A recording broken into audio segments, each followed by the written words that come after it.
So Dana White just went live a little bit earlier today, and he announced some big fights for the final pay-per-view of the year, and that is UFC 323, man. And listen, just like the man promised, Merab Dvalishvili went out there, beat Corey Sandhagen, and he is making the quick turnaround to defend his title for the fourth time here in 2025, which is a UFC record, as he will be taking on Petr Yan in the rematch, the highly dreaded rematch, as I like to call it. Listen, after, UFC 320, I made a video, fights to make, and I said Petr Yan versus Merab should be next, but it is the highly dreaded rematch, man.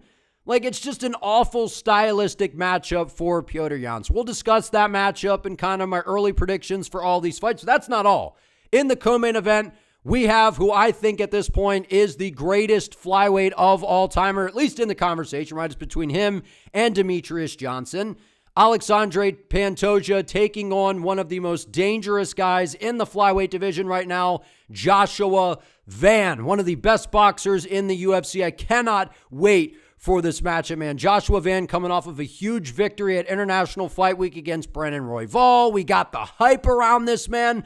This is a big fight in the flyweight division. Joshua Van is one of the more exciting guys in this weight class. Going to be a tough challenge, man, against one of the greatest, if not the greatest, flyweight that we have ever seen. And then we have the savvy veteran, the 40-some-year-old Jan Blachowicz is back in action after what I thought was a robbery where I thought he beat Carlos Ulberg. They gave Carlos Ulberg the decision. Jan Blachowicz is back, and he's going to be taking on Bogdan Guskov. He's been on a roll, coming off of a nice KO victory over Nikita Krylov. And listen, I've said this numerous times, man. Jan, this guy could fight till he's 100 years old, man. The way he moves, I mean, he doesn't require on a ton of movement. He's just a big, strong guy, walks forward like a fridge, throws the leg kicks, checks kicks. I mean, Jan Blachowicz, man, he can fight till he's 100. So I love watching Jan Blachowicz fight, one of my favorite light heavyweights of all time. 40-some years of age doesn't mean anything when it comes to Jan Blachowicz. Got a tough fight in front of him, though. Bogdan Guskov, right, Anthony Smith's twin, building some momentum, right? But then also, we got Henry Cejudo. He's back in action right after the eye poke situation against Song Yadong in Seattle, and he's going in there against a very hyped-up prospect in Payton Talbott. Talk about an undeserved opportunity for Mr. Talbott here, right? Goes out there, takes on Ronnie Barcelos, gets absolutely dominated, goes out there in his recent performance against Lehman, looked great, looked very much improved. However, I mean, getting a ranked opponent and a big name like this in Henry Cejudo, I don't know. It's pretty crazy, man. It's Ronnie Barcelos. If anybody deserved an opportunity like this, it would be Barcelos. But at the end of the day, we know they're trying to push Payton Talbott. He does have a fun style, had a very impressive performance his last time out.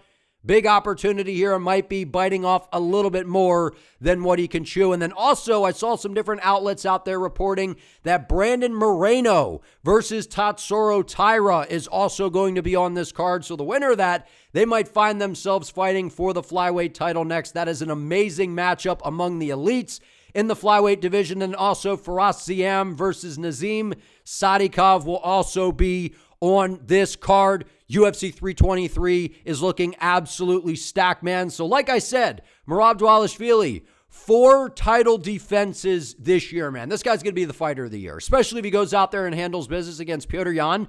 UFC 311 in January, he beats Umar Nurmagomedov, the guy that I thought was the guy to beat him. And outside of that, I don't think anybody else beats Merab in this weight class. So goes out there, beats Umar, goes out there, destroys Sean O'Malley in the rematch and finishes him. Goes out there and beats Corey Sandhagen, who's a, more tricky stylistic opponent for him. And now he is back against one of the most skilled fighters we've ever seen, really in the history of the UFC, but also one of the most beloved fighters in the bantamweight division, in Petr Yan, in the rematch. Let me give my early predictions and breakdowns for these fights, man. So we'll start with the main event between Merab and Petr Yan. Guys, I'm calling this the highly dreaded rematch. Look, sure, you could make the argument and say, I know Petr Yan was on Ariel Helwani, and he's like, listen, my hand was banged up. I wasn't 100% in that fight, and, I wasn't throwing my right hand a lot, and all these different things that Yan was saying, and I hear you, right? Fighters come in, there's always a bump, there's always a bruise, there's always something. So sure, that could definitely be a factor, of course. But the problem is, stylistically, Merab Dvalishvili is such a nightmare, really for everybody, but so much so for Petr Yan, man. So much so for Petr Yan, right? What do we want to see with Yan? We want to see him go in there. We want to see him strike. We want to see him kickbox. He's got beautiful Thai technique, excellent boxing, right? So fluent with the stance switching, his kicking game. I mean, he's got an underrated ground game of his own for sure, right? But Merab is such a disastrous matchup. Yan likes to take his time. He likes to build his reads, likes to pressure forward, likes to get into the pocket in the phone booth, into that close quarter range to let his techniques go, to hit those nasty trips and sweeps that should be, hung up in a museum. They're so beautiful, man. But Merab's a disaster for him. Everything that Yan does so well, he's got to be in close. And you can't be doing that against Merab, man. And an underrated thing about the first fight between the two was Merab was beating him up with calf kicks. And I think that caught Yan very much by surprise. So the one thing that I will say I think Yan has going for him in this fight is obviously, saying that he was banged up the first time. I know fighters say that a lot these days, right? But hey, Alex Pineda said he was 40%, went out there and ran through Magomed Ankalaev, and then Ankalaev saying he was 100%. There's always something in the fight game, man. That's the point I'm trying to make. But what I find interesting is Merab has been so active. He's going, training camp after training camp, right? And obviously you're going to get nicked up. You're going to get banged up a little bit. So maybe that could be something that plays to the advantage of Petr Yan here. But if there's anybody who could go out there, continue to rattle off training camps, go out there, spar 5 rounds before he even goes in there against Corey Sandhagen, that is the alien. That is Merab Dvalishvili. And the reality is, as much as we love Petr Yan, he's a fan favorite, man, and he's a super fun guy to watch. He's super skilled, all those things. But who is Yan knocking out? Against the top opposition, who is Petr Yan knocking out, man? He's not knocking anybody out. He knocked out Uriah Faber, right? But outside of that, when is Yan knocking guys out, man? When he fought Song Yadong, it was a decision win. Most recent one against Marcus McGee, it was a decision. Right? So as much as we love Petr Yan, the reality is he's not this KO artist that a lot of people want to make him out to be. Now, of course, you could go in there and box Merab up, right? And beat him up with some leg kicks, land some good shots. I'd love to see that. I'd love to see Yan go in there and put on a vintage Yan performance and go out there and beat Merab Dvalishvili. But the reality is that's probably not going to happen. Merab most likely goes out there and wins a unanimous decision once again. He might even find a finish this time around. I know Petr Yan's very durable. He's a hard guy to put away. Right? And he's super sound defensively, got that high guard, probes the lead hand, switches stance as well. He's a very, very skilled fighter, man. I'm happy that Yan is getting this opportunity because he's earned it. Right? He's rattled off a bunch of wins in a row. He completely has earned this, man. But Merab is his kryptonite. He just is. Stylistically, what Yan does well, he holds that high guard. It's easy for Merab to get in on his hips. Merab, the biggest thing for Merab as well is his striking has gotten better. So the last time that these guys fought, Merab has made leaps and bounds, in my opinion, in the improvement with his striking. And you know that his wrestling and his grappling game is next level. He's super strong, cardio for days, can push a pace. And now that he's got the power and has the confidence after finishing a guy like Sean O'Malley, I feel like this is another nightmare once again for Merab Dvalishvili, or for Petr Yan. So I think Merab goes out there, wins this one again, might even find a finish this time. Please don't allow Merab to finish Petr Yan. Don't allow that to happen, man. And of course, like I said, Merab being super active, we've seen fighters, that they kind of run into a little bit of a roadblock when they're so active. They're beating up on their body so much. But if there's ever a fighter that's not going to impact, Merab would be the guy. He would be the guy, man. He's just built different. That's the reality with Merab. He's getting better and better every single time out. The activity, he's fresh in there. He's getting these reps in. He's just so comfortable in the octagon at this point. I think Merab is such a nightmare for Yan, man. And it sucks because Petr Yan is a guy that a lot of people would love to be champion. Right? A fan favorite, super fun to watch. But the reality is outside of Merab being, super banged up, it just really wearing on his body from all these camps, back to back to back, being so active, which, like I said, I don't think that affects Merab, man. I just don't think it does. And sure, Merab, Yan can say that he wasn't at 100% the first time and this and that. At the end of the day, Merab's a bad matchup for him. Yan likes to get in close, likes to let his combinations fly. Sure, he's the better striker, but we know at the threat of the takedown, the improved striking of Merab's game, working with Coach John Wood, it has taken Merab to the next level. He's meaner in there, man. I think Merab wins another dominant decision over Petr Yan. But of course, you can never count out Petr Yan, right? He's one of the best strikers we've ever seen in this weight class. Excellent kicks, really, really good boxing, some of the best in the UFC. Be great to see Yan get it done, but realistically, I got to go with Merab Dvalishvili here to get this one done by decision. Next, co-main event, we got Alexandre Pantoja versus Joshua Van. My early prediction is I think that Alexandre Pantoja gets this done, man. Listen, I met Pantoja at UFC 319. Super cool guy, man. Just one of the nicest guys you'll ever meet. And the bottom line about Pantoja is he's got this super laid back, I'm this real nice guy, Pantoja. And then he steps into the octagon, and this is a completely different individual. He is an absolute madman in there, dude. And you can say whatever you want about Pantoja. Doesn't have the crazy personality, this and that. But the reality is when the cage door locks, he's an absolute savage. He's coming after you with everything he's got. Doesn't have the most technical striking, but he's tenacious on the feet. He's got power. And the reason that he's so reckless on the feet is because he knows that there is nobody in this weight class that can hang up with his pace, his strength, his physicality, and his ground game. That's the reality. And on the feet, Joshua Van is definitely better than him. Joshua Van is the best boxing in the flyweight division. He has some of the best boxing in the UFC, period. He reminds me of like Jack Della Maddalena in the flyweight division. Very, very smooth, very defensively responsible. Hands are always where they're supposed to be. Very, very clean technical combinations, rips to the body well. Right, and he has really, really good eyes on the inside, man. He sees those counter shots, slides in and out of range really, really well, slips and rips. The problem is Pantoja is just a different kind of level than what Joshua Van has been facing. And I know that Van's coming off of a great win against Brandon Royval, who, Royval is more of a striker, but he's still well-rounded. And Joshua Van went out there and absolutely balled out with the striking. But Pantoja's not coming into this fight to just stand in front of Joshua Van and have a kickboxing fight. That's just not going to happen. He's going to look to level change. He's going to look to get to the body lock, get to, take you down, get to your back. And Alexandre Pantoja's got one of the best rear naked chokes in the game.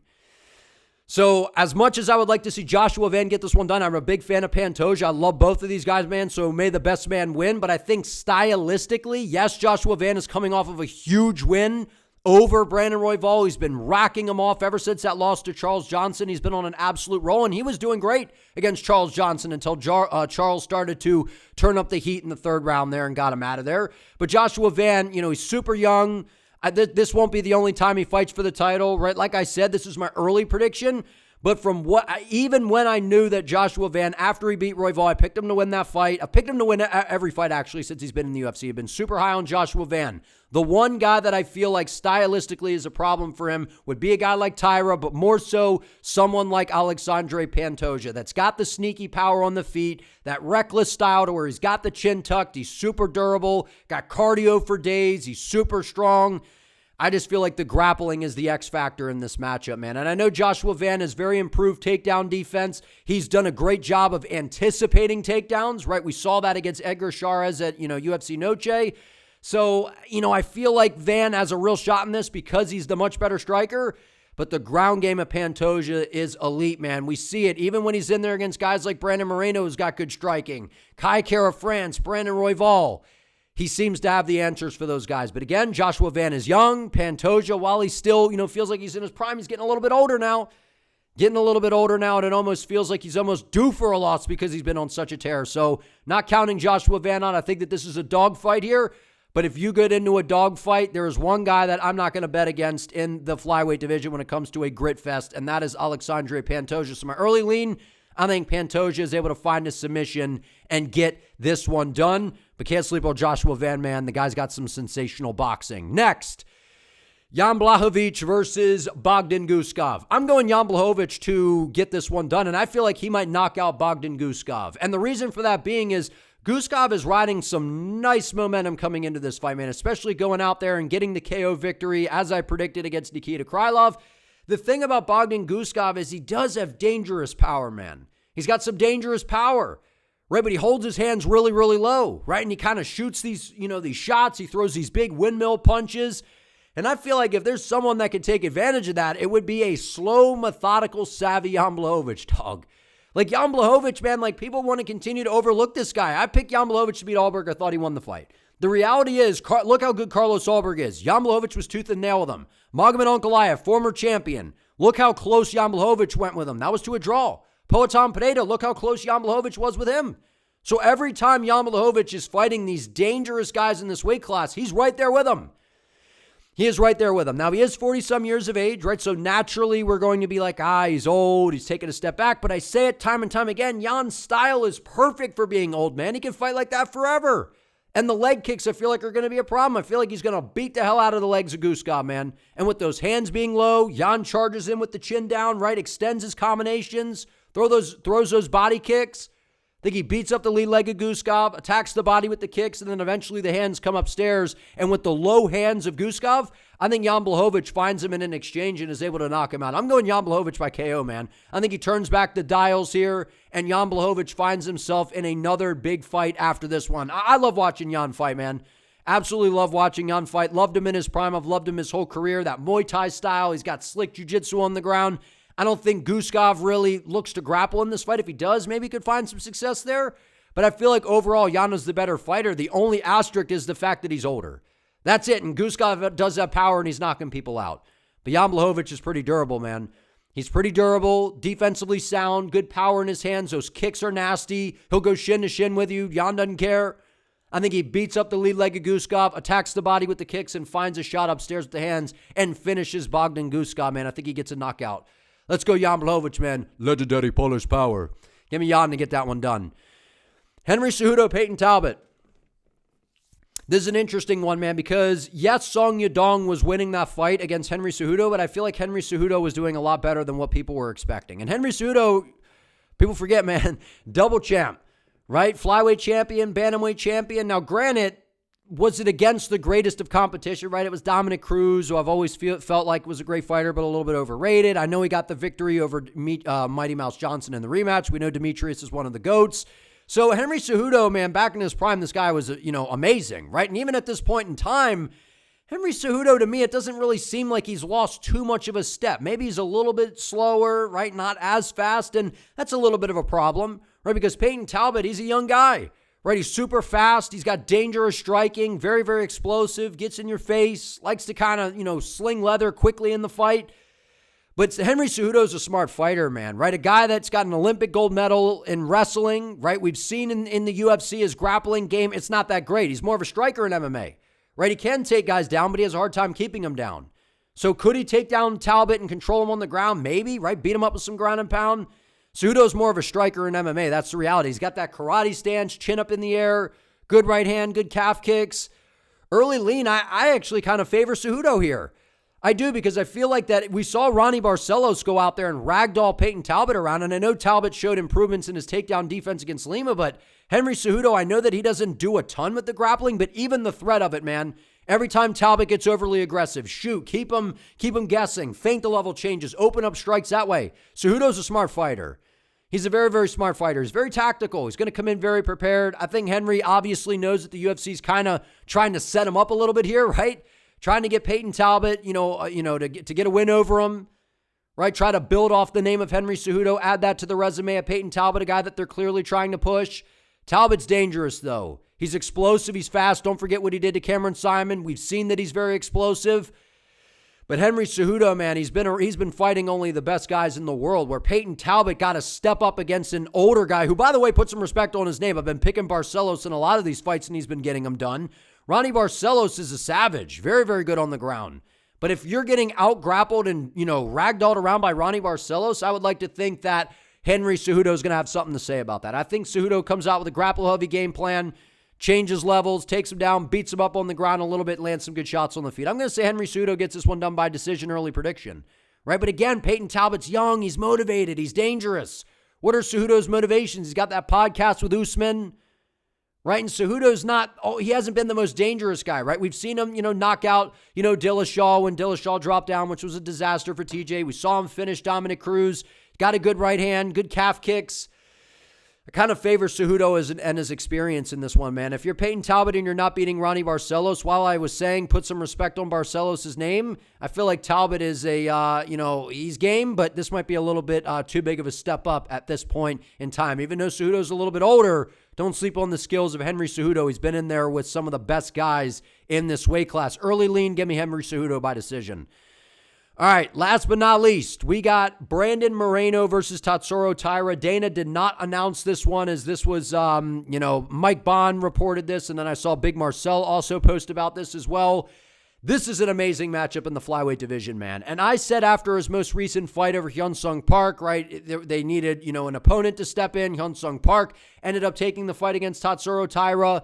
It was supposed to be Amir Albazi. He got injured, had to pull out. Tatsuro Taira, I've said stylistically, I think that he can compete really, really well with Alexandre Pantoja. Here's the thing about Taira. Very young, right? Super, super game on the ground. One of the better grapplers in this weight class. Excellent submission skills. Very, very solid wrestling. Pretty good on the feet. Feel like he's improving. We saw that in this last fight against Hyun-Sung Park, who's a good striker in his own right?